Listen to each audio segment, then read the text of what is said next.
мекунед. равиши тарбияи дурусти фарзанд чӣ гуна аст? дар ду калима мешавад гуфт ки ҳамон тавре ки бо фарзанди ҳамсоя рафтор мекунед, ҳамон тавр бо фарзанди худ рафтор кунед.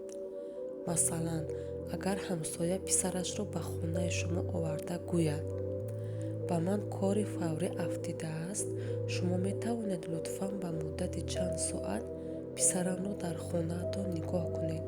Шумо бо ҷони дил қабул мекунед, вале чӣ гуна бо ӯ рафтор мекунед? оё ӯро маломат мекунед ё бо писарони дигар ҳамсоя муқоиса мекунед? Не, баръакс, ӯро хушомад мегӯед, эҳтиром мекунед, чун медонед ки барои чанд муддате дар хонаи шумост ва ҳатто кӯшиш мекунед ки ин чанд соат барояш хуш гузарад.